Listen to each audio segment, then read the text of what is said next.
Bueno, bienvenido Miguel Losada a este octavo Festival de Cine Asturiano. Vivir el cine, 120 películas que no podréis olvidar. Cuéntanos desde el principio, ¿cómo surgió la idea de hacer este libro? ¿Quién fue la idea? ¿Cómo surgió el inicio? Bueno, vamos a ser muy breves porque es la hora de la siesta y yo creo que... yo prefiero contar en vez de cómo surgió, mejor cómo finalizó.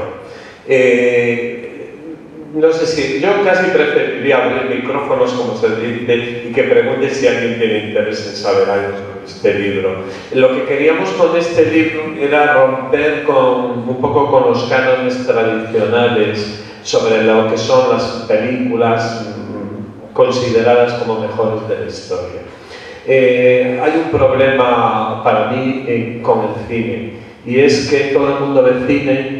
Vemos más cine que nunca, aunque hayan cerrado muchos cines, pero se ve cine en todas partes, desde tabletas, en un avión, en el metro, en todas partes estamos constantemente viendo cine. Sin embargo, a veces no valoramos el cine como arte, el cine en lo que tiene de aportación a la cultura y a toda nuestra vida.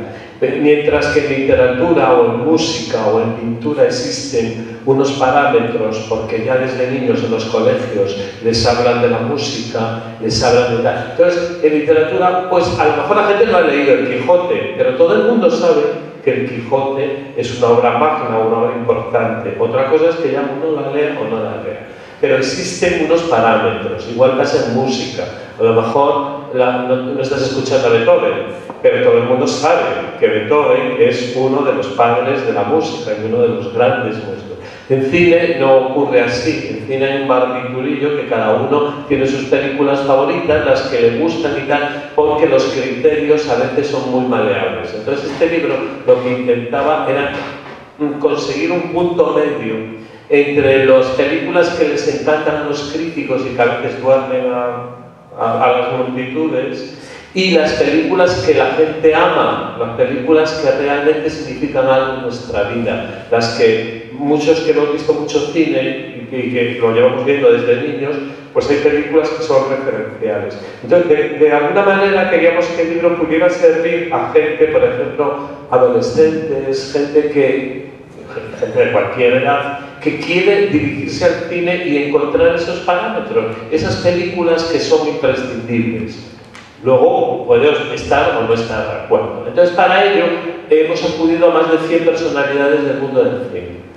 Pero no queríamos que estuviera, queríamos que hubiera, había que encontrar el término medio, por lo cual hemos consultado a gente que está haciendo cine, directores de cine, algún actor, técnicos muy cualificados. Parrondo, ¿no? que es asturiano y que tiene varios Oscars de Hollywood. Queríamos que estuviera la gente que hace el cine, pero también que estuviera la crítica. Y no solo la crítica más seria, porque están los críticos del país, del mundo, de todos los periódicos importantes, de los programas de televisión, días de cine, etc. Pero también queríamos que estuviera, por ejemplo, la gente joven, que hay mucha enamorada del cine, que está trabajando mucho por el cine en páginas web, en Twitter, en mil sitios, gente interesante. Entonces queríamos encontrar cuáles son esas películas, y yo creo que es de lo que va este libro. Luego se ha escrito sobre ellas, y lo que se ha procurado, una vez que teníamos la lista de las 120 películas, no las mejores de la historia del cine, sino aquellas películas que no podrás olvidar. Ese es el título, ¿no? Entonces hemos pedido a gente muy especial que nos escribiera sobre cada una de ellas, pero no que nos contara la película ni nos hiciera la crítica al uso, sino que hiciera una aportación, un algo más, algo que si alguien no vio una película, le dijese algo para verla, o le dijese algo un acicate para ver la película. El libro está muy cuidado, ha sido un esfuerzo muy grande editorial. De hecho, el editor se ha arruinado porque lleva muchas fotografías, lleva carteles, pero no carteles conocidos, sino carteles muy buscados, que nos han costado mucho algunos de ellos encontrarlos, porque hay carteles japoneses de desayuno con diamantes, por ejemplo. O sea, son carteles muy especiales. Lo que queríamos era que el libro tuviera un plus, que fuera un libro muy cuidado, hecho con mucho cariño. A mí me ha llevado casi 2 años de trabajo, aunque no sé si se notará, pero... Y luego los textos que y creo que algunos están muy conseguidos, no todos, porque como ha participado mucha gente en el libro, pues puede haber de todo, pero creo que es un libro que a la gente que lo tenga le puede seducir y le puede aportar muchas cosas, y sobre todo lo que queremos es que le aporte ganas de ver las películas. Hay carteles inéditos, ¿no? Fotografías. Muchas fotografías no se habían editado nunca en España, y los carteles, la mayoría creo que nunca han salido en España. Eso era la idea, pues para hacer un libro con cosas que ya todo el mundo conoce, pues tampoco tiene el mismo interés. Si quería, perdona, solo un momento, hablar de la colección Lumière que tengo el honor de dirigir. Es una colección de libros de cine muy especial. Salió con los cuadernos inéditos de Berlanga, que otro de los números es sobre Borau, que justo estaba presentando el libro en la Academia de las Artes de San Fernando en Madrid, con el director de la Real Academia, Blake, un montón de personalidades del mundo del cine, y justo a las 5 horas murió Borau. O sea que fue increíble, porque contábamos que sabíamos que estaba muy malito, pero había tenido una mejoría y pensábamos que iba a poder venir, y desgraciadamente, pues, en fin. Pero bueno, y hay varios libros en perspectiva. Hemos publicado ya algún guión, ahora vamos a sacar uno sobre Fernando Colomo y lo que es la comedia, porque lo que es la premovida madrileña y la comedia española no solo está Almodóvar. Colomo tiene una parte muy importante en lo que va a ser la nueva comedia española y la renovación de la comedia. Vamos a sacar un libro sobre eso. Vamos a sacar un libro sobre Colin Arthur, que mucha gente no sabe quién es, pero es uno de los más grandes creadores de efectos especiales y de maquetas. Es un mago que además, por ejemplo, lo de los monos de 2001, Una Odisea del Espacio, es de él. Está en Aliens, está en películas famosísimas de la historia del cine, y nadie sabe quién es, porque lo que queremos es que la gente descubra que el cine no es solo Tom Cruise y Penélope Cruz, sino que el cine hay mucha gente detrás. Y hay mucha gente aportando mucha genialidad. Muchas veces la genialidad de las películas no es por el actor está ahí, y es muy importante, pero también hay mucha otra gente que hace que esa película te llegue, ¿no? Entonces, el libro sobre Colin Arthur, que además vive en España, aunque la gente ni siquiera lo sabe, pues creo que va a ser una gran aportación. Va a salir para la Feria del Libro, y tenemos un montón de libros más en ese sentido. Queremos hacer libros que a lo mejor no venden.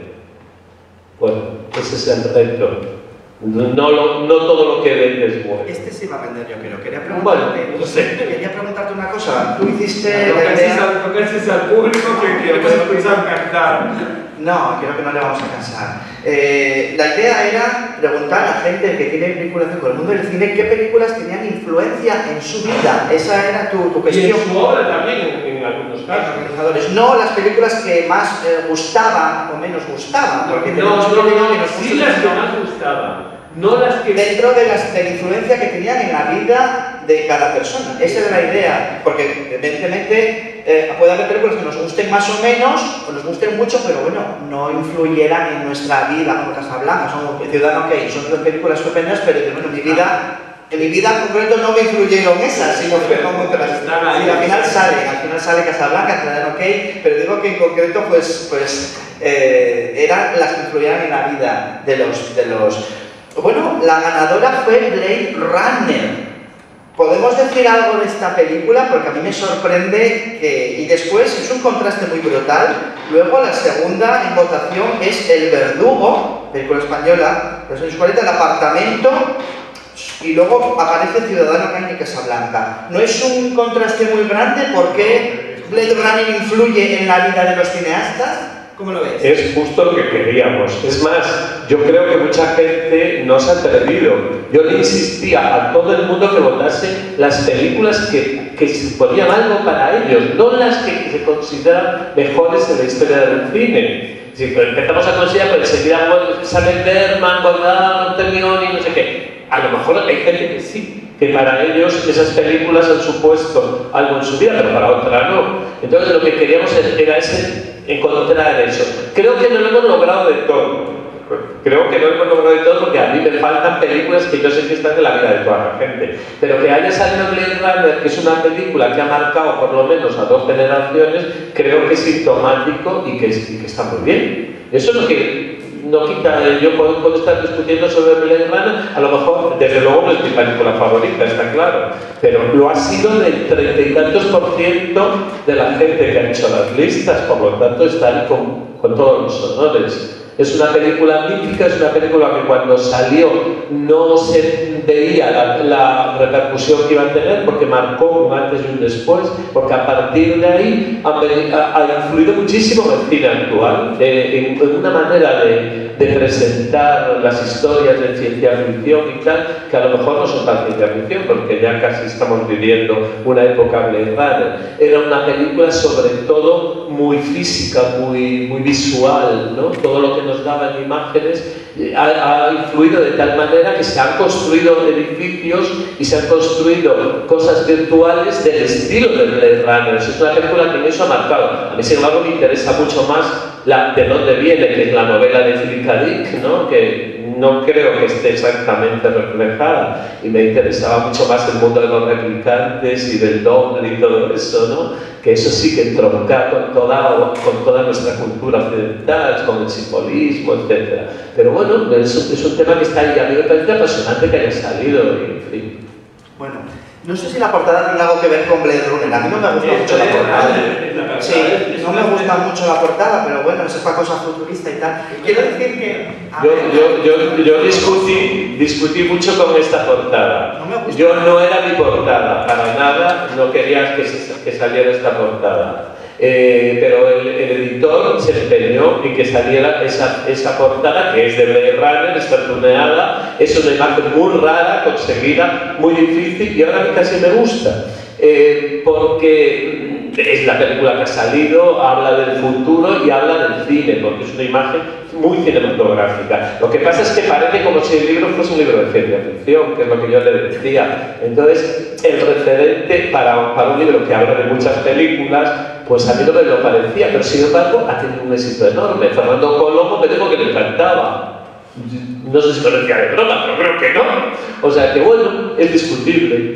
Pero aquí a Gris, quiero decirte que, bueno, yo voté a Gris, pero digo porque a mí Gris no es una de las películas que me parezca buena, ni estupenda, pero a mí es que me influenció mucho Gris, porque yo estaba en octavo de GB, nos compramos los cromos de Gris, estábamos en los recreos bailando las canciones de Gris, al final del curso hacíamos el espectáculo, bailábamos los números de Gris, o sea, para Gris fue el año Gris. Fue algo tremendo. Los chicos, los veíamos que vestían de Travolta, venían de negro a clase, con el corte de pelo. Y claro, bueno, yo prefería venir de igual con la falda, pero bueno, yo podía venir de Travolta.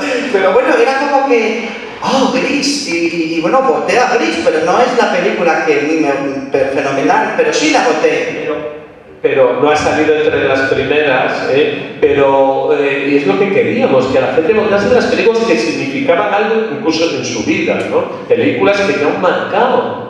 No, a mí me han marcado otras películas, no Gris, aunque Gris está seguro. Yo la vi por vez primera en Hollywood, fue la primera vez que yo fui a Hollywood, la vi en un cine en Sunset Boulevard, un cine lleno de gente comiendo palomitas, que en España en aquella época nadie se atrevía en un cine a entrar con las palomitas, eso vino después, y para mí, fíjate, yo me quedé asombrado, todo el mundo olía palomitas del cine y la gente iba pisando las palomitas por el cine, y era Sunset Boulevard, era Hollywood, y bueno, yo sí tengo esa imagen del cine de Hollywood, ¿no? Gris. Pero, por ejemplo, yo le insistía mucho a la gente que votase sus películas. Entonces, yo me imaginaba que una de las primeras, por ejemplo, era SBT, o películas así, porque yo sé que ha marcado a mucha gente, a una generación entera, y no está entre las primeras. Entonces, yo no sé si la gente ha votado lo que queríamos que votara más con el corazón que con la cabeza. Esa era la idea del libro,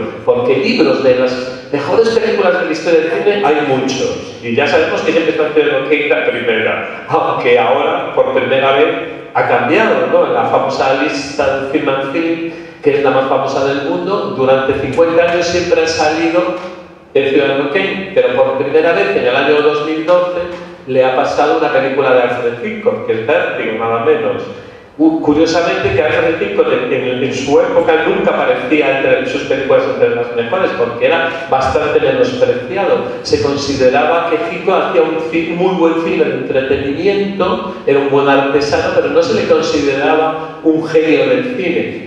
Con el paso del tiempo, hoy día está por encima de Ciudadano Kane, votado por 900 críticos de todo el mundo, muchos de los más grandes. Eso nos demuestra que el gusto y el criterio a veces no es permanente. Está claro, porque si Hitchcock en su momento no era considerado, Hollywood nunca le dio un Oscar como mejor director, y hoy día, sin embargo, en las escuelas donde se enseña cine, yo he dado muchos cursos de lenguaje cinematográfico y siempre utilizamos alguna película de Hitchcock. Para explicar el guión le ponemos Rebeca, porque es perfecto, es el guión clavado. Para explicar muchas otras cosas, pues le ponemos siempre películas de Hitchcock, porque es el mago del cine, el lenguaje cinematográfico. Yo creo que es probablemente, y que nadie me diga que soy blasfemo, superior a Wes, ¿no? Por cierto, Phil Parrondo, gran amigo y asturiano del Bronx, hablando el otro día, porque le vamos a hacer un homenaje a la Filmoteca Española de Madrid, en junio le damos el premio del Círculo de Escritores Cinematográficos, y ya termino porque yo lo que quiero es escucharte cantar, me decía que estuvo rodando con Orson Welles, Mr. Arcady, y me decía que Mr. Arcady era una película muy mala, que Orson Welles, él que trabajó con tantos grandes directores, desde David Lynch a Franklin Schaffner y a muchos de los grandes, decía, no es tan genio como la gente dice. Yo le he visto trabajar y tal. Bueno, quiero decir que las cosas pueden ser polémicas y en fin, y hay que ponerlas en duda, ¿no? Lo bueno es poner en duda las cosas. De poner en duda las cosas a veces salen las certitudes del futuro. Bueno, yo creo que nos cuentes unas cosas. Yo lo que quiero es que cante. Y que no, ¿sabes? Que si alguien quiere preguntar algo. Yo quiero preguntar algo. Luego, vamos a ver, ahora nos vas a decir cuáles son las películas que más influyeron en tu vida. En tu vida, vamos a ver, Venga. Pues no lo sé. Vaya, o sea, que tu encuesta no quiero. No, para eso se hacen las encuestas, vamos a ver. Me lo decía también, es algo que ha ocurrido al preguntar a la gente ya de edad, que ha visto muchísimo cine, que ha visto casi todo, como Gil Parrondo, ¿no? Que ha visto desde el cine mudo hasta y me dicen, bueno, me dice, pero es que yo ahora te doy una lista y mañana te doy otra. A mí la gente me llamaba por teléfono y me decía, oye, no, es que tengo que poner esta película que me he olvidado de ella, pues quita otra. Es muy difícil, cuando a uno le gusta mucho.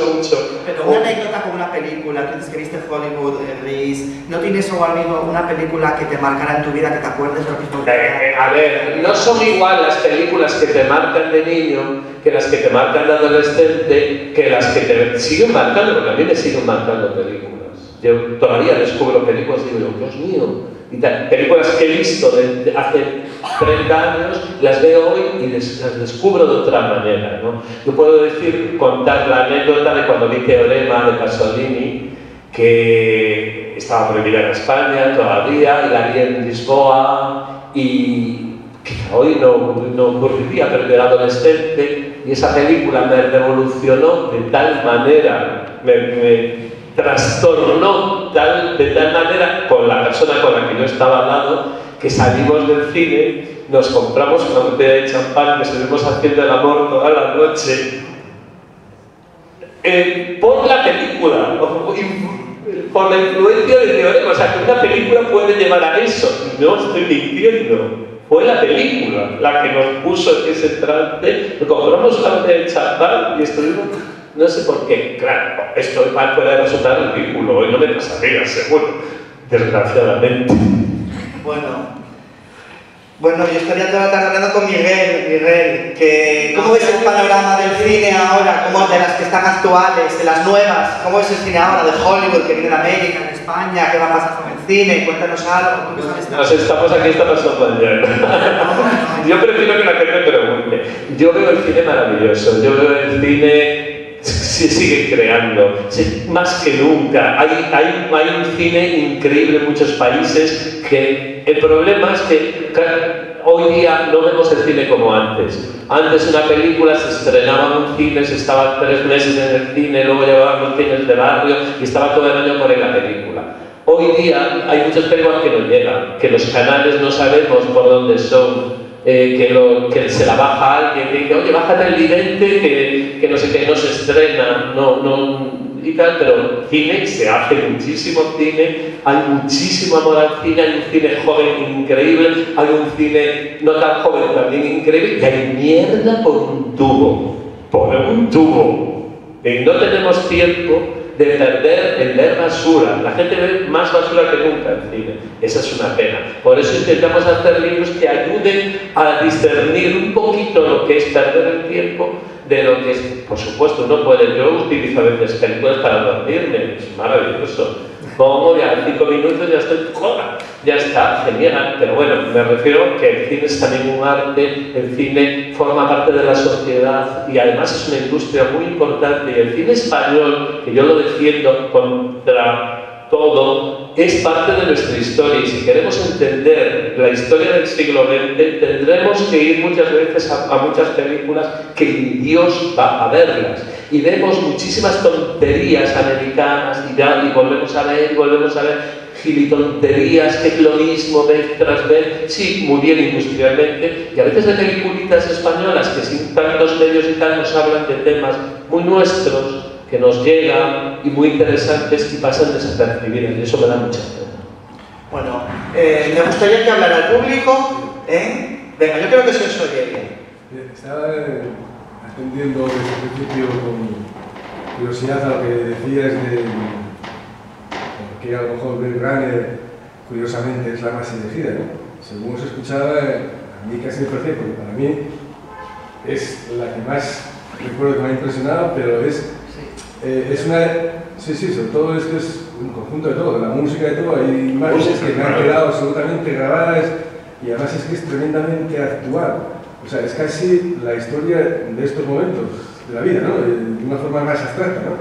Es casi una idea de un caos, de una soledad tremenda del ser humano y casi yo creo que nos refleja muchísimo ahora, ¿no?